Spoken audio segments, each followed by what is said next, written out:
The tangled web of alliances, betrayals, and family loyalty in Port Charles is set to erupt again on Thursday, August 28, as General Hospital weaves together its most dangerous storylines.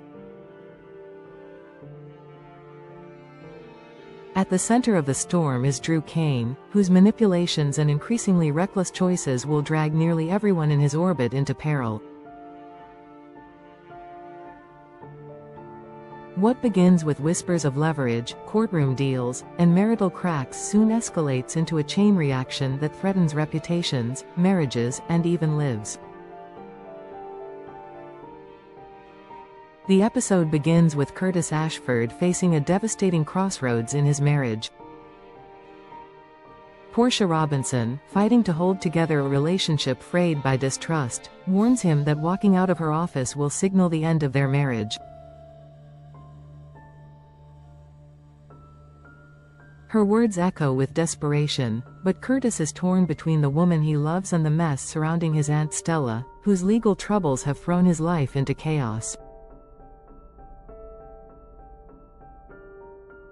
Stella's potential downfall stems partly from Portia's own decisions, and Curtis cannot ignore the guilt he carries for failing to shield his family from the fallout. Portia, aware that her choices may have set these dominoes falling, watches helplessly as Curtis contemplates stepping away. Their clash is not simply about Jordan Ashford, nor about a single argument, it's about the deep fracture running through their marriage, a fracture that might not heal if Curtis leaves to clean up Portia's mistakes.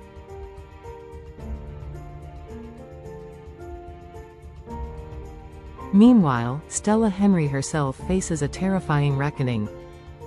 Confined to the interrogation room of the PCPD, she wonders aloud if her freedom is slipping away. For a woman who has always stood as the guiding conscience of her family, the image of Stella in handcuffs is heartbreaking. The tension of her situation reverberates through Port Charles, pulling in allies and adversaries alike. Trina Robinson, hearing the latest updates, is shaken to her core. Stella has always been a stabilizing presence, and the idea of her going to jail feels unthinkable. The younger generation now faces the reality that their elders' choices, however well-intentioned, carry consequences that could alter the family's legacy forever. Hovering around the edges of this crisis is Cain, whose hunger for power and control grows by the day. Having already exploited Portia's vulnerability, he now sharpens his focus on Michael Corinthos. With Marco Rios pushing him into action, seizes on information too volatile to ignore. Sonny Corinthos has allegedly greased the wheels of justice to secure custody arrangements through bribery, a revelation that could shatter Michael's world if exposed. Approaches Michael not as a confidant or family friend, but as a predator, dangling threats and opportunities in equal measure. Michael, who has tried to keep his life grounded despite his father's turbulent empire, suddenly finds himself in the crosshairs of Drew's ambitions. The blackmail is not about money or even revenge, it's about Michael's children. Drew knows Willow Tate has promised reconciliation if he can return her children, and he will stop at nothing to bend Michael into submission. In this, Drew crosses a line that not even Sonny himself may forgive. Elsewhere, Tracy Quartermaine is surprised when an unexpected visitor comes to her for help. Always shrewd, Tracy recognizes desperation when she sees it, and the plea for support confirms how dire the Stella situation has become. Martin Gray, entangled in the legal fallout, may be the one seeking her backing.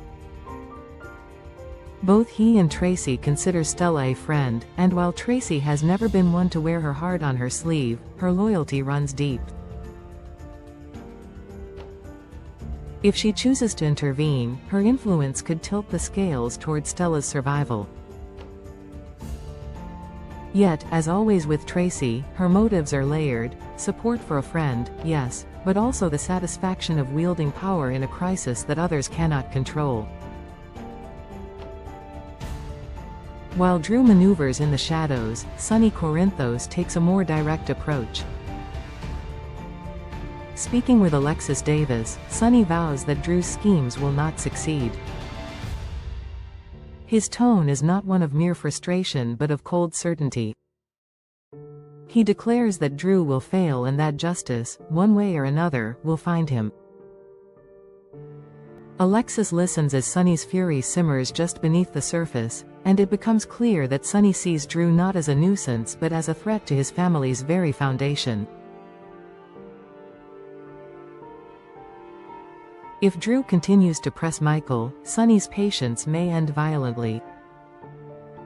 And perhaps foreshadowing what lies ahead, the possibility looms that Drew's body could be the one Rocco Falconeri and Danny Morgan recently stumbled upon in the water. Whether that death has already occurred or is still on the horizon, the omen hangs over Port Charles like a storm cloud. Complicating matters further, Jen Sidwell realizes Marco Rios has gone behind his back, feeding Drew the leverage that Sidwell himself refused to deploy. Sidwell, who prides himself on precision and control, is livid at the betrayal. His rage erupts when he learns Marco has risked everything by involving Drew in the delicate blackmail scheme. What Sidwell had deemed too dangerous, Marco has handed off recklessly, and now the entire operation threatens to unravel. In the teaser for Thursday, Sidwell's voice explodes with fury. "It's all part of the plan." His words, meant to justify his broader vision, instead underscore how unstable the alliance has become. Drew, Marco, and Sidwell are not a team. They are a house of cards on the verge of collapse. In a gentler subplot, Giovanni, Gio, Palmieri continues his journey toward acceptance. After bonding with Brooklyn Quartermain, Gio now opens his heart slightly toward Dante Falconeri. The young man's guarded demeanor begins to soften as he allows himself to connect with his father. Their interaction hints at the possibility of healing and rebuilding a fractured family tree, though the path remains long and uncertain. For Gio, acknowledging Dante and Brooklyn as part of his life does not erase years of resentment and confusion. Still, each moment of connection is a step toward reconciliation, suggesting that despite the turmoil surrounding other families in Port Charles, some bridges can still be rebuilt.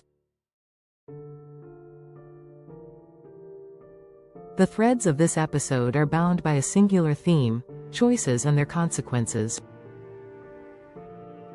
Curtis must choose between love and self-preservation. Portia must accept that her actions ripple further than she intended. Stella must face whether her sacrifices have been in vain. Michael must decide whether to capitulate to Drew or resist at the risk of losing everything. Tracy must determine how much she is willing to risk for a friend. Sonny must weigh vengeance against strategy. And Drew, spiraling deeper into manipulation, must confront the inevitable truth that every blackmailer eventually becomes a victim themselves. As these choices converge, Thursday's episode of General Hospital sets the stage for betrayals that will not be easily forgiven, alliances that will be tested beyond endurance, and a reckoning that may claim more than one life before it ends.